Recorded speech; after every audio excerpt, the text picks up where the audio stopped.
प्रदेशाध्यक्ष सीपी जोशी कुछ बोल रहे हैं, सीधे लिए चलते हैं, सुनाते हैं। लेकिन आज इस दिशा में एक दूरदृष्टि वाले प्रधानमंत्री माननीय नरेंद्र मोदी जी ने व्यवस्थाएं दी, सुविधाएं दी और उनको गले लगाया। कहीं उनका हौसला अफजाई किया, उनको कहीं कमजोर नहीं पड़ने दिया। मैं सोचता हूं कि अशोक गहलोत जी कहते हैं कि 31% पढ़ने वाले प्रधानमंत्री, उनके नॉलेज के लिए मैं बता दूं, कोई तो एक प्रधानमंत्री बता दे जिनको 50% वोट मिले हो, जहां वो महंगाई की तुलना अन्य प्रदेशों से कर रहे हैं कि महंगाई कोई मुद्दा नहीं है। आज हनुमानगढ़ और गंगानगर वालों को, वो हरियाणा जाते हैं डीजल पेट्रोल, पंजाब जाते हैं डीजल पेट्रोल के लिए 13 रुपए, पड़ोस के प्रदेश से 13 रुपए पेट्रोल और डीजल उनको कोई महंगाई मुद्दा नहीं लगता। राजस्थान में आज सबसे ज्यादा महंगा पेट्रोल है, सबसे ज्यादा महंगा डीजल है, सबसे महंगी बिजली है, उनको ये महंगाई का मुद्दा नहीं लगता।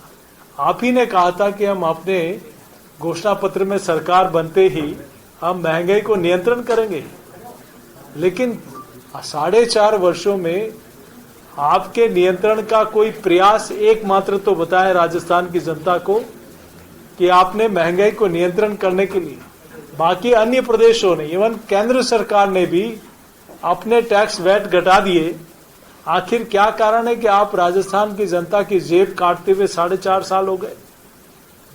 अब महंगाई के मामले में चाहे डीजल पेट्रोल में बेतहाशा वृद्धि, आप क्यों जनता की जेब काटने में 4.5 वर्ष तक लगे रहे। आप कहते हैं कि राजेश पायलट जी मेरे मित्र हैं, तो मित्र का बेटा नकारा, निकम्मा और गद्दार कब से हो गया। क्या ऐसी मित्रता निभाई जाती है। आज मैं सोचता हूं राजस्थान में जिस प्रकार से चाहे दुष्कर्म हो, महिला अत्याचार हो, चाहे दलित अत्याचार हो, एनसीआरबी के आंकड़े स्पष्ट रूप से दिखाई दे रहे हैं कि राजस्थान इनमें देश में 1 नंबर पर पहुंच गया। आप घुमा फिरा के कुछ बातें प्रदेश की जनता को बार बार गुमराह करने का प्रयास, असफल प्रयास करते हैं, लेकिन मुख्यमंत्री जी अब आपका असली चेहरा जनता के सामने आ चुका है। आप पेपर लीक के मामले में कहते हैं कि पूरे कई प्रदेशों में हुआ है, लेकिन इतने पेपर लीक किसी प्रदेश में नहीं हुए। इतने पेपर लीक में आप ही की सरकार के पूर्व मंत्री से लेकर सरकार के अनेक लोग उसमें शामिल हैं। राजीव गांधी स्टडी सर्कल क्या कहता है, कलाम कोचिंग सेंटर की क्या भूमिका है, बाबूलाल कटारा ने 1.5 करोड़ किसको दिए, जारोली ने क्या कहा कि ये डोर ऊपर तक है, तो डोर तो आपके पास है। आपको ईडी और सीबीआई से डर क्यों लगता है। जांच एजेंसियां हैं, अपना काम करेगी। आपके ऑफिस में, आपके कार्यालय में भ्रष्टाचार का करोड़ों रुपया और सोना मिलता है, आपकी एजेंसियां उसमें काम नहीं कर रही, तो आपको कोई एजेंसी काम कर रही है तो उसमें डर किस बात का। आपके 600 मामले एंटी करप्शन ब्यूरो ने दर्ज किए, उसमें से आपने कितने को अभियोजन स्वीकृति दी। जो भ्रष्ट अधिकारी है उनको कितनों को वापस आपने पोस्टिंग दे दी। तो सीधे रूप से इस भ्रष्टाचार में आप और आपकी सरकार पूरी लिप्त है, और ये हम तो विपक्ष के नाते कह रहे हैं, लेकिन आपके विधायक और मंत्रियों ने खुलेआम कहा है, सिर्फ विधायकों नहीं मंत्रियों ने खुलेआम मंचों पर कहा है कि सरकार में 50% के बिना कोई काम नहीं होता। और लाल डायरी में आप इतना क्यों डर रहे हो मुख्यमंत्री जी। आपने तो, आपके विधायक, आपके पूर्व मंत्री जिसको आपने रातों रात हटा दिया, जिनको आपने, आप ही के आरटीडीसी के चेयरमैन ने कहा खान मेरे यहां से डायरी गई है, काले कारनामे उस डायरी में आपके हैं, तो फिर आपको इतना डर क्यों लगता है कि अगर कोई एजेंसी जांच करेगी तो आखिर रातों रात आपको एक मंत्री को हटाना पड़ गया। इसका मतलब स्पष्ट है, और जिसके आप कसीदे पढ़ते थे जिनके, कि इनकी वजह से मैं मुख्यमंत्री हूं आज, इन्होंने मुझे बचाया, तो आखिर ऐसा क्या लाल डायरी में है कि आप उनको मंत्री पद से भी हटाना पड़ गया, और आप उसमें इतने डिफेंस में हैं, इतने डरे हुए हैं। आखिर क्या काले कारनामे है इसमें। मुझे लगता है कि मुख्यमंत्री अशोक गहलोत जी हार का डर सताने लग गया, अपने कुनबे को बिखरने का डर सताने लग गया, और कहीं कहीं काले कारनामे और भ्रष्टाचार के डर की वजह से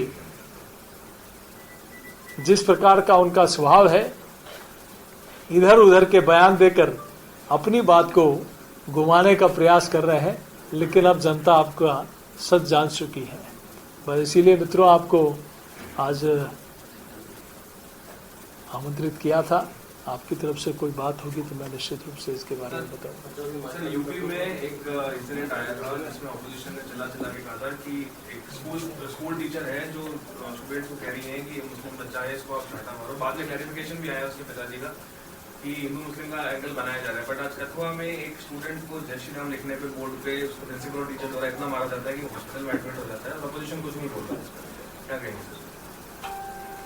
देखिए, मैं सोचता हूँ, मैं राजस्थान की बात करता हूँ।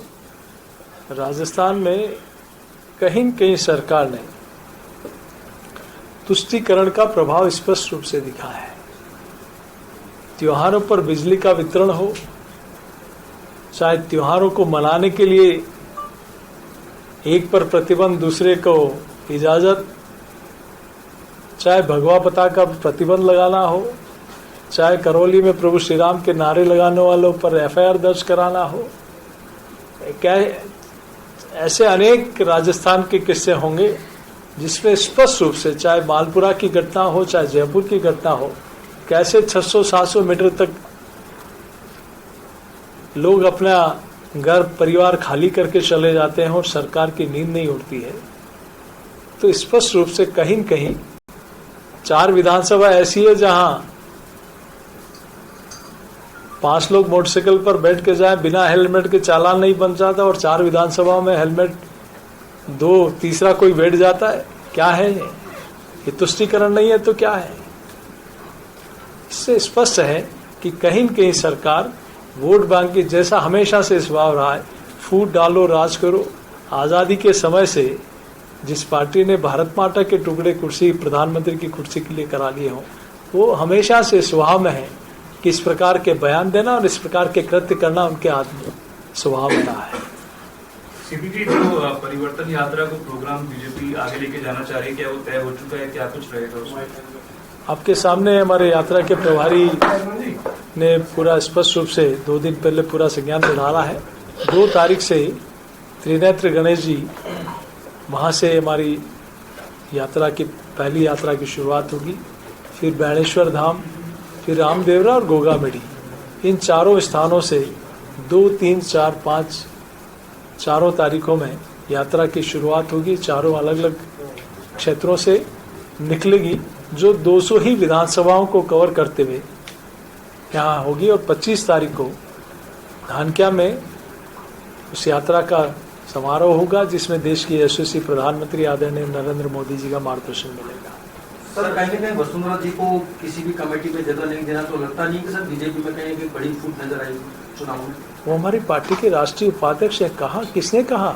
राजस्थान में वो हमारी हमारी मुख्यमंत्री रही हैं और पार्टी के राष्ट्रीय उपाध्यक्ष और हमारी सम्मानीय नेता हैं।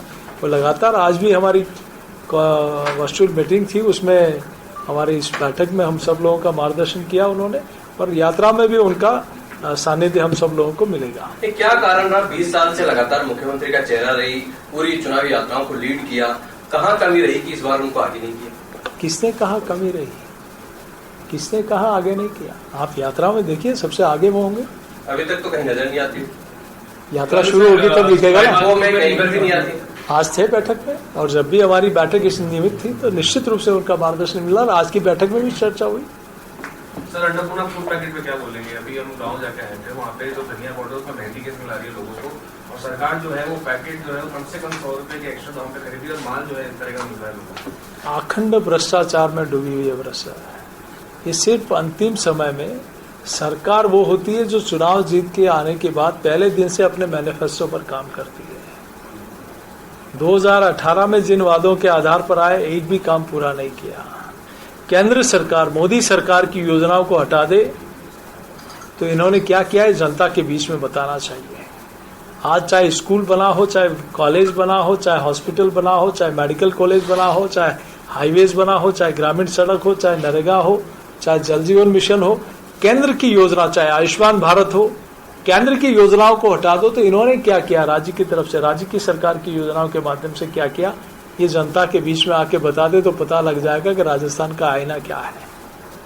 सिर्फ और सिर्फ भ्रष्टाचार के अलावा ये अन्नपूर्णा किट में ये बच्चों का क्या ऊपर वाला माफ करेगा, बच्चों का जो पोषाहार होता है उसको भी भागे। थोड़ी तो ऊपर वाले की लाठी में बड़ी ताकत होती है, वो नहीं छोड़ा। मतलब कहीं, और ये आउटडेटेड मोबाइल, इसमें बड़ा भ्रष्टाचार का खेल है। इस बुलेटिन में फिलहाल इतना ही।